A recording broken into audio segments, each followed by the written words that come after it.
What's up, guys? I just want to touch base on something because I've been watching these videos lately about these corrupted cops and these auditors. I call them frauditors.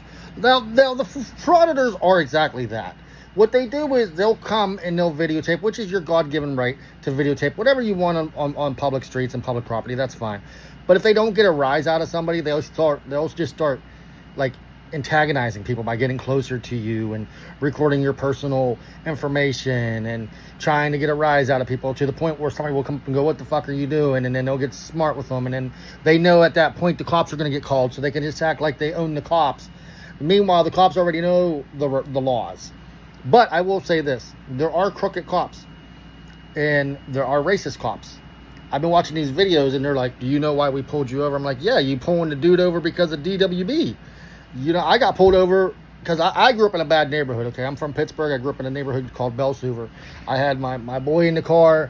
You know what I'm saying? I didn't have a lot of white friends growing up, you feel me? So I had my boys in the car, and we're driving, if you know Pittsburgh, we're driving up Mount Oliver. We went up to the McDonald's and got some food. We came back, drove down Brownsville. This was a while ago. I wish it was recent because this is a lawsuit, but this was a long time ago. I wish I would have known the laws back then. I was just a dumb kid. But we were driving down Brownsville Road. So we hook a left on Brownsville Road, and this cop gets behind me from the Sunoco. And I'm like, oh, okay. I ain't doing nothing wrong. I'm doing the speed limit. You know what I'm saying? You can ask anybody. I always do the speed limits. And I got my boys in the car. And what I do was, instead of me going down Arlington onto Warrington, instead of me going the normal way where I would cut off on Knox and I would cut down Loyal Way, I said, fuck it. I'm going to hit the cut. I'm going to hit Freeland. So I hit Freeland. And cop gone. I don't see him, and my boy's like, yeah, you hit the cut, then the motherfucker gone. I'm like, bro, he got my plate. He's gonna meet me right as soon as I pull out to my house. So I go down Freeland, fast forward, I get to the street where my house is. I turn onto my street, and without even a second, beep, beep, beep, beep, beep, beep, and I got 4 cops up on my doors asking me license, registration, and I'm like, I'm like, okay. And then my boy's shaking. He's like, they got their hands on their guns, and I think the one had his gun out, pointed at my friend from the back door. And I had a Chevy Celebrity. If you know what that is, that looks like an old fucking cop car from back in the 80s. I had an 80s. I was young. I didn't have a real nice car at that time. I had an 86 Celebrity. So we got 4 cops. We got 2 cops in front of us, and we got 2 cops in the back. The one cop has a gun pointed at Norm's head. And, well, not at his head, but at the window. You see what I'm saying? And he tells me license, registration. I'm like, what? He's like, do you know why I pulled you over? I said, yeah, I know why you pulled me over. He's like, why'd I pull you over?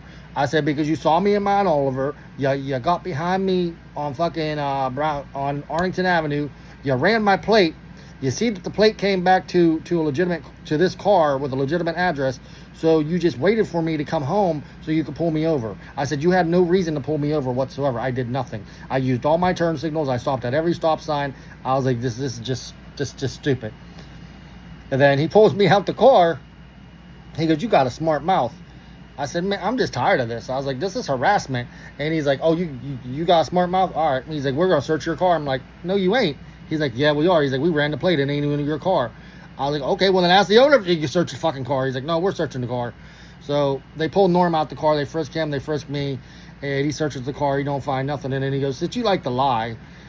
The funny thing is, I ain't gonna lie, I didn't have a license at the time. He didn't give a fuck about the license. He gave a fuck that I was a white dude driving in the neighborhood with a bunch of black guys in the car. He thought we was up to no good. You know what I'm saying?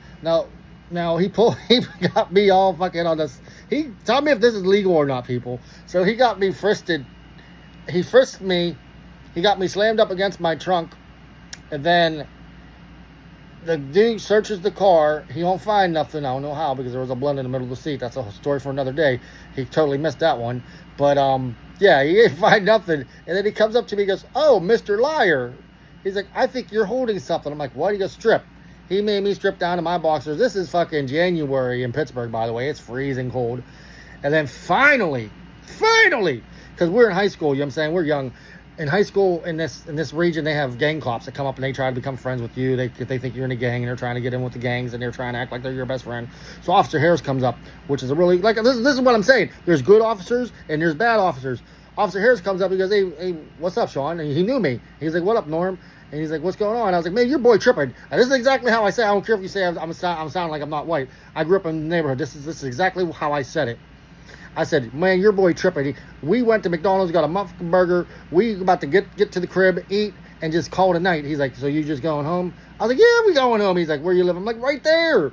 He's like, so what happened? I was like, man, your boy followed me all the way from Arlington Avenue, Brownsville and Arlington.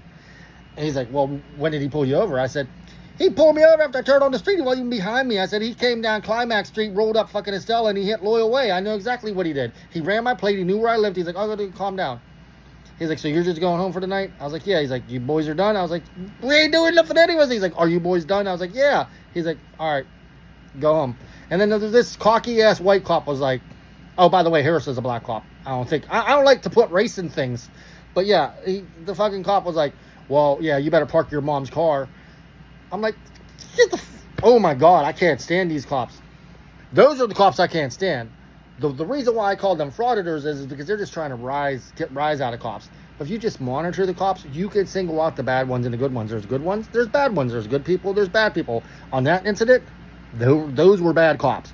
Those cops were racially profiling. I'm going to break it down for you because everybody thinks that this is a one-way street. It's not a one-way street.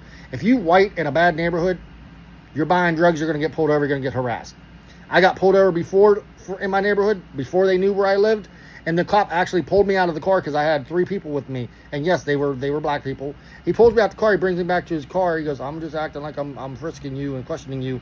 Are you okay? Are you safe? Do you fear for your life? I'm like, what the fuck are you talking about? Do I fear for my life? He's like, well, it just looks a little suspect having all those people in your car. And you are they threatening you? Or you need to tell me. I was like, dude, I live down the fucking street. No, let me rewind it. He was like, okay, everything cool? I was like, yeah. I was like, everything's cool? He's like, all right, well, I'm just saying you shouldn't be in this neighborhood. I was like, what? He's like, you shouldn't be in this neighborhood. I was like, why? He wouldn't answer me, and I was like, oh, can I enlighten you real quick? I gotta be in this neighborhood. He's like, why is that? I said, because I live here. He's like, really? Like, all white people aren't privileged. All white people aren't rich. There are poor people. There are poor white people in the fucking world, okay? We gotta live where we live, and we grow up. I grew up in that neighborhood. Everybody I knew in that neighborhood was like my friend. I was not in fear for my life from my friends in the car. I was in fear of my life because you keep pulling me the fuck over for no fucking reason. But yeah, like I said, there's good cops, there's bad cops. Let me know how you feel about that story. Like, if I'd known the laws, I think I could have got a lawsuit going. I'm just saying, that was rude. That stripped me down in my boxers. That's fucked up.